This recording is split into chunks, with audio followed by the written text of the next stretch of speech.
তো রস কিন্তু নিচে নেমে আসছে অলরেডি, একদম টাটকা রস। Thank you. আজকে গ্রামে এসে চমৎকার একটা জিনিস দেখলাম, সেটা হচ্ছে এই যে তাল গাছ। তো এইখানের তাল গাছগুলোতে হচ্ছে রস হয়, তো আমরা রস খাবো। আমার সামনে এখন হারুন ভাই আছেন, উনি এখন গাছে উঠবেন। আমরা গাছে ওঠা দেখবো এবং গাছ থেকে তাজা তালের রস পেড়ে আমাদেরকে খাওয়াবেন। আসলে এই তালের রস আসলে খুব কম দেখা যায়, বা খুব একটা নেই বললে চলে। এই রাস্তাটা একদম পুরো ফাঁকা, আশেপাশে শুধুমাত্র মাঠ, এই জন্য কিছু তাল গাছ আছে। যেখানে মানুষ আছে সেখানে তাল গাছ নেই। তো আমরা হারুন ভাইয়ের গাছে ওঠাটা দেখবো, কীভাবে বাঁশ দিয়ে তিনি গাছে উঠছেন। এবং এটাই হচ্ছে কি একমাত্র গ্রামীণ ওয়ে যেটার মাধ্যমে তাল গাছে ওঠা যায়। আমাদের হারুন ভাই এই প্রাকৃতিক সিঁড়ি দিয়ে, বাঁশের সিঁড়ি দিয়ে একদম মুহূর্তের মধ্যে গাছের মাথায় উঠে গেছে। তো এই গাছটার ভিতরে দেখেন কতগুলো হাঁড়ি, এবং এই একটা গাছ কতগুলো রস দিয়ে থাকে আর কি, হাঁড়িগুলো ঝুলে আছে। তো রস উনি উপর থেকে নামাচ্ছেন। এই একটা গাছে প্রায় 15 থেকে 20টা হাঁড়ি ঝোলানো। হারুন ভাই, আপনি কাজ শিখেছিলেন কত সালে বা কতটুকু থাকতে, এটা একটু বলেন।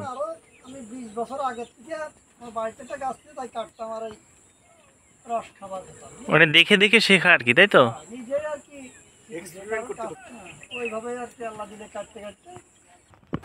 এই যে আপনি যে জায়গায় বসে আছেন, এইখানে তো খুবই রিস্কি একটা জায়গা, পা হড়কাইলেই শেষ। এই কাজগুলো এখন হ্যাঁ খুবই রিস্কি কাজ। ওই যে মাথাগুলো কেটে দিচ্ছে, এখান থেকে রস পড়বে, তাই তো? কি একটা রিস্কের কাজ, সেখানে বসে বসে করতেছে। এগুলো এখন কেউ করতে চায় না, কিন্তু এই হারুন ভাইয়ের মতো কিছু লোক আছে বলেই এখনও এই তালের রস শিল্পটা আছে। হারুন ভাই উপর থেকে ভার ভরে নিচে রস ফেলছে, উনিও নেমে আসবেন। এবং ওনার যে প্রযুক্তি দেখেন, এটা কিন্তু ঐতিহ্যগত প্রযুক্তি। তো রস কিন্তু নিচে নেমে আসছে অলরেডি, ঠান্ডা এবং একদম টাটকা রস, একদম নিচে পর্যন্ত চলে আসছে, একদম টাটকা। হ্যাঁ ভাই তো ঠিকই বলছে, এটা তো একদম স্বচ্ছ। অন্যান্য রসগুলো একটু বেশি গাঢ় হয়, একদম টাটকা রস, ঠান্ডা, প্রচুর ঠান্ডা। বোতল নিয়ে আসলে ভালো হতো। হ্যাঁ, এই বোতলে করে নিয়ে যেতে হবে। হারুন ভাইয়ের রস পড়া শেষ, উনি এখন নিচে নেমে আসতেছে ওনার সেই প্রাকৃতিক সিঁড়ি বেয়ে। এই যে 3 ভাঁড় রস হয়েছে। হারুন ভাইয়ের রস পাড়া হয়ে গেল গাছ থেকে। ভাই এই কাজ কতদিন ধরে করতেছেন আপনি? অল্প কয়েকদিন, মাস 3। আচ্ছা, আপনি এই কাজ শিখেছেন কোত্থেকে? কাজ আমি নিজেই শিখেছিলাম, অনেক আগে কাটতাম, খাতাম। আচ্ছা, না এখানে কি আপনি ছাড়া আর কেউ এরকম রস কাটে? মানে কাটতে ভিতরে কাটে। আচ্ছা হারুন ভাই, প্রত্যেকদিন কতটুকু রস হয়? সকালবেলা দুটো মিলে 8 কেজি রস হয়। 8 কেজি? 8 কেজি। ও মানে ভাড়কে কেড়ে বলা হয়? হ্যাঁ, কেড়ে, এটা বলে কাড়িয়ে বলে।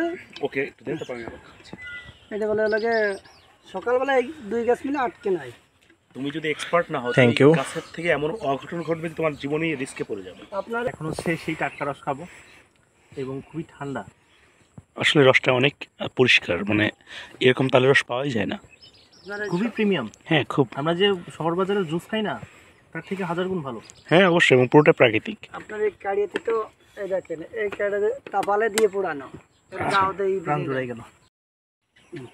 ভাই গ্লাস বিক্রি করেন কত করে? 10 টাকা করে বিক্রি করি। আচ্ছা ভাই, আমাদের কত হলো? তাহলে আমাদের টোটাল কয় গ্লাস? আপনাদের 130 টাকা। হ্যাঁ, ফ্রিজে রেখে খাবার।